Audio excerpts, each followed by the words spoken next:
अस्सलामुअलैकुम, कैसी हैं मेरी प्यारी प्यारी बहनें। तो जैसा कि मैंने आपसे कहा था कि मेरा छोटा सा टूर था, तो उसकी ज़रूर मैं इंशाल्लाह आपके साथ मेमोरीज़ शेयर करूँगी। तो ये रही मेरी सेकंड मेमोरी। तो आज मैं आपको लेके चल रही हूँ एक ऐसी वैली की तरफ जो ना सिर्फ खूबसूरती में बेमिसाल है, बल्कि इसके पीछे छुपे हैं कुछ पुराने राज, कहानियाँ और कुदरत का एक नया रंग। ये है चुंडा वैली। चुंडा है, चंदा है, आई डोंट नो, क्योंकि वहाँ पे पश्तो बोली जाती है, दूसरी लैंग्वेजेस बोली जाती हैं, पिशावरी बोली जाती है, तो मुझे नहीं पता है इसका प्रॉपर वर्ड क्या है। तो मैं इसको चुंडा वैली के नाम से ही, फिर वहाँ पे लोग इसको इसी नाम से प्रोनाउंस कर रहे थे। अच्छा, ये स्कर्दू से 35 किलोमीटर दूर, लेकिन मंज़र ऐसा कि दिल छू जाए।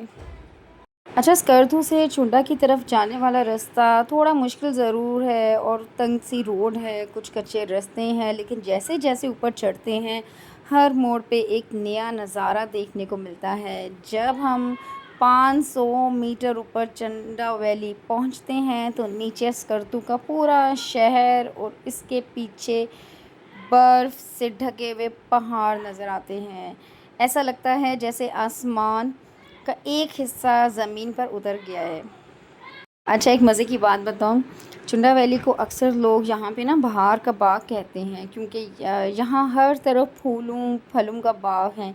मार्च और अप्रैल के दरमियान यहाँ चेरीज़, एप्रिकॉट, सेब, मतलब खुबानी और सेब के दरख्त इतने खिले हुए होते हैं कि पूरा वैली रंगीन चादर ओढ़े लगता है। सभी कुछ इतना नेचुरल, इतना रॉ होता है, कोई फ़िल्टर नहीं, कोई मेकअप नहीं, कोई बनावट नहीं, बस कुदरत का अपना नूर होता है। ये देखिए माशाल्लाह कितनी ग्रीनरी है। मतलब अल्लाह ताला की शान की जितनी तारीफ़ की जाए वो कम है। बेशक मेरा अल्लाह ताला हर चीज़ पर कादिर है। अच्छा, चुंडा जो है वो सिर्फ़ खूबसूरत नहीं, बल्कि एक पुरानी कहानी भी अंदर अंदर छुपाए बैठा हुआ है।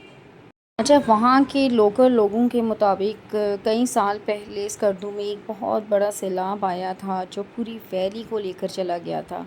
लोगों को जान बचाने के लिए ऊपर पहाड़ों की तरफ भागना पड़ा और चुंडा उस उनकी पनाह गाह भी बनी।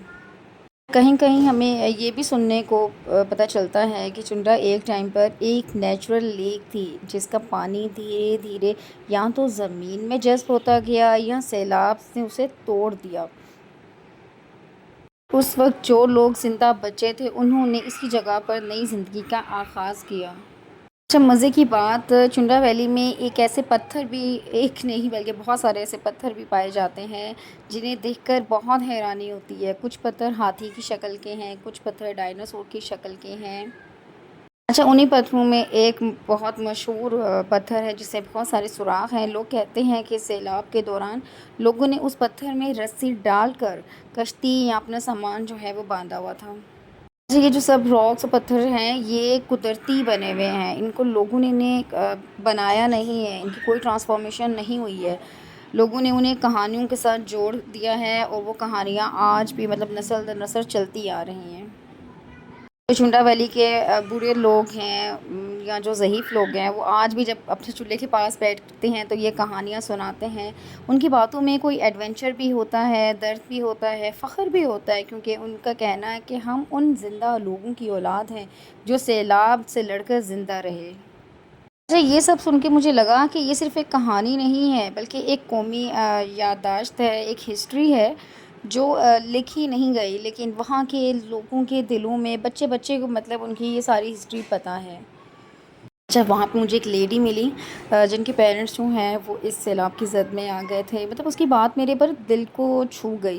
वो कहने लगी, बेटा कहानियाँ वही रहती हैं, बस चेहरे बदल जाते हैं। चुंठा वैली में न जाने कितनी नस्लें आईं और कितनी चली गईं, लेकिन पत्थर वही, हवा वही और मंज़र अब भी वैसा ही है, दिल छू लेने वाला।